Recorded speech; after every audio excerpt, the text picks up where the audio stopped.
Good morning students. आज हम माता का अंचल इस पाठ को आगे पढ़ते हैं। आइए शुरू करते हैं। थोड़ी देर में मिठाई की दुकान बढ़ाकर हम लोग घरौंदा बनाते थे। धूल की मेड़ दीवार बनती, तिनकों का छप्पर, दातून के खंभे, दिया सलाई की पेटियों किवाड़, घड़े के मुहड़े की चूल्हा चक्की, दिए की कढ़ाई और बाबूजी की पूजा वाली आचमनी कलछी बनती थी। पानी के घी, धूल के पिसान और बालू की चीनी से हम लोग जोनार तैयार करते थे। देखिए दोस्तों बच्चों, जोनार यहाँ पर 13 नंबर में दिया है। जोनार का मतलब होता है भोज और दावत। हम ही लोग जोनार करते और हम ही लोगों की जोनार बैठती थी। जब पंगत बैठ जाती थी तब बाबूजी भी धीरे से आकर पांत के अंत में जीमने यानी खाने के लिए बैठ जाते थे। उनको बैठते देखते ही हम लोग हंसकर और घरौंदा बिगाड़ कर भाग चलते थे। वह भी हंसते हंसते लोटपोट हो जाते और कहने लगते, फिर कब भोज होगा भोलानाथ। कभी कभी हम लोग बारात का जुलूस निकालते थे। कनस्तर का तंबूरा बजता, अमोला होता है आम की गुठली को घिसाकर बनाया गया, कि घिसकर शहनाई बनाई जाती। टूटी चूहे दाने की पालकी बनती। हम समधी बनकर बकरे पर चढ़ लेते और चबूतरे के एक कोने से चलकर बारात दूसरे कोने में जाकर दरवाजे लगती थी। वहाँ काठ की पटरियों से घिरे, गोबर से लिपे, आम और केले की टहनियों से सजाए हुए छोटे आंगन में कुल्हिए का कलसा रखा जाता था। वहीं पहुंचकर बारात फिर लौट आती थी। लौटने के समय खटोली पर लाल ओहार डालकर उसमें दुल्हन को चढ़ा लिया जाता था। लौट आने पर बाबूजी ज्यों ही ओहार उघार कर दुल्हन का मुख निखरने लगते, त्यों ही हम लोग हंसकर भाग जाते। थोड़ी देर बाद फिर लड़कों की मंडली जुट जाती थी। इकट्ठा होते ही राय जमती कि खेती की। बस चबूतरे के छोर पर घिरनी गड़ जाती और उसके नीचे की गली कुआं बन जाती थी। मुंज की बटी पतली रस्सी में एक चुक्कड़ बांध गराड़ी पर चढ़ाकर लटका दिया जाता और 2 लड़के बैल बनकर मोट खींचने लग जाते थे। चबूतरा खेत बनता, कंकड़ बीज और ठेंगा हल जुआठा। बड़ी मेहनत से खेत जोते बोए और पटाए जाते। फसल तैयार होते देर न लगती और हम हाथों हाथ फसल काट लेते थे।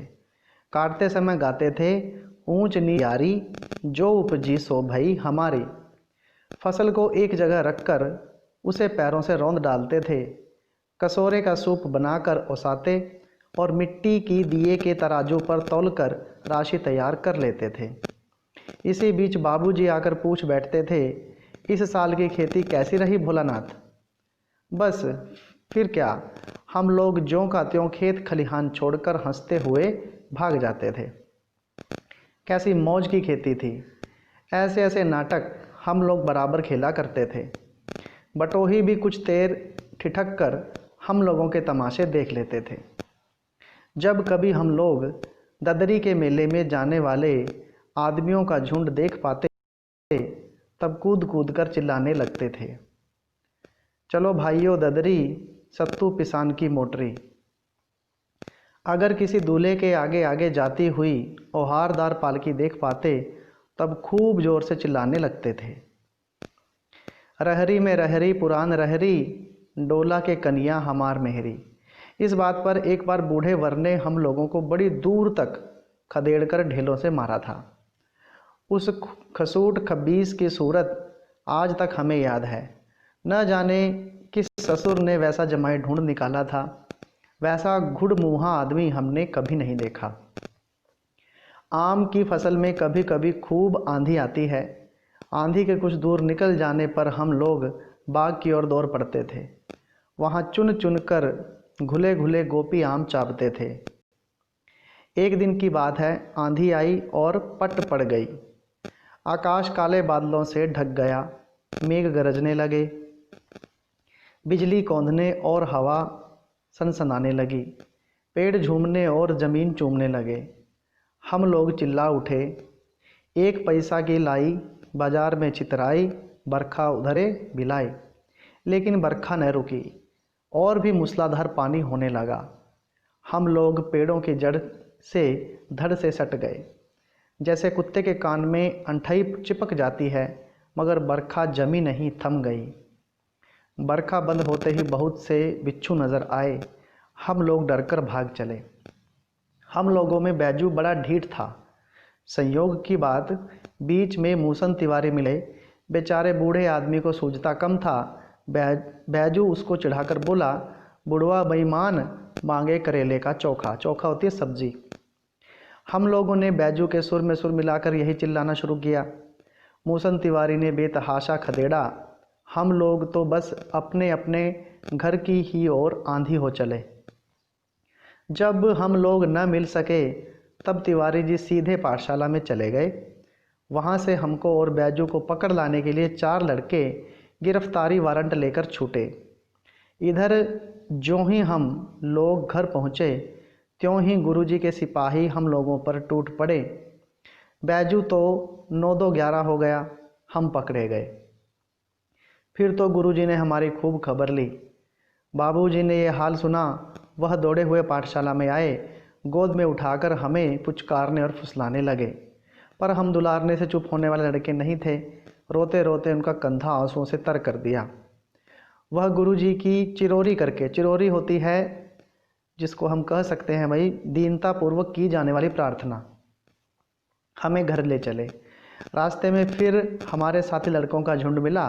वे जोर से नाचते और गाते थे, माई पकाई गर गर पुआ, गर गर पुआ, हम खाइब पुआ न खेलब जुआ। फिर क्या था, हमारा रोना धोना भूल गया। हम हठ करके बाबूजी की गोद से उतर पड़े और लड़कों की मंडली में मिलकर लगे वही तान सुर अलापने। तब तक सब लड़के सामने वाले मकई के खेत में दौड़ पड़े। उसमें चिड़ियों का झुंड चर रहा था। वे दौड़ दौड़कर उन्हें पकड़ने लगे, पर एक भी हाथ न आई। हम खेत में अलग ही खड़े होकर गा रहे थे, राम जी की चिरई, राम जी का खेत, खा लो चिरई भर भर पेट। हमसे कुछ दूर बाबूजी और हमारे गांव के कई आदमी खड़े होकर तमाशा देख रहे थे और यही कहकर हंसते थे कि चिड़िया की जान जाए, लड़कों का खिलौना। सचमुच लड़के और बंदर पराई पीर नहीं समझते। एक टीले पर जाकर हम लोग चूहों के बिल से पानी उलीचने लगे। उलीचना होता है डालना, नीचे से ऊपर पानी फेंकना था। हम सब थक गए। तब तक गणेश जी के चूहे की रक्षा के लिए शिव जी का सांप निकल आया। रोते चिल्लाते हम लोग बेतहाशा भाग चले। कोई अंटा चिट, किसी का सिर फूटा, किसी के दांत टूटे, सभी गिरते पड़ते भागे। हमारी सारी देह लहू लुहान हो गई। पैरों के तलवे कांटों से छलनी हो गए। हम एक सुर में दौड़े हुए आए और घर में घुस गए। उस समय बाबूजी बैठक के ओसारे में बैठकर हुक्का गुड़गुड़ा रहे थे। उन्होंने हमें बहुत पुकारा, पर उनकी अनसुनी करके हम दौड़ते हुए मैया के पास ही चले गए। जाकर उन्हीं की गोद में शरण ली। मैया चावल अमनिया कर रही थी। अमनिया का मीनिंग देखिए, 22 नंबर में आपको यहाँ दे रखा होगा, साफ कर रही थी। हम उसी के आंचल में छिप गए। हमें डर से कांपते हुए देखकर जोर से रो पड़ी और सब काम छोड़ बैठी। अधीर होकर हमारे भय का कारण पूछने लगी। कभी हमें अंग भरकर दबाती और कभी हमारे अंगों को अपने आंचल में से पोंछकर हमें चूम लेती। बड़े संकट में पड़ गई। झटपट हल्दी पीसकर हमारे घावों पर थोपी गई। घर में कोहराम मच गया। हम केवल धीमे सुर से सा सा सा कहते हुए मैया के आंचल में लुके चले जाते थे। सारा शरीर थर थर काँप रहा था। रोंगटे खड़े हो गए थे। हम आंखें खोलना चाहते थे, पर वे खुलती न थी। हमारे कांपते हुए होठों को मैया बार बार निहार कर रोती और बड़े लाड से हमें गले लगा लेती थी। इसी समय बाबूजी दौड़ आए। आकर झट हमें मैया की गोद से अपनी गोद में लेने लगे। पर हमें मैया के आंचल की प्रेम और शांति के चंदोवे की छाया न छोड़ी। तो भाई देखिए, यहाँ पर माता का अंचल की बात इसलिए की गई है कि बच्चे को माँ का जो अंचल होता है वो बहुत प्यारा होता है। सारा जीवन बच्चा अपने पिता के साथ रहा, बचपन में उन्हीं के साथ खेला, वो उनकी हर शरारतों में शामिल होते थे, लेकिन बच्चा फिर भी माँ के अंचल में ही छिपता है। यही इसका सार निकलता है बच्चों।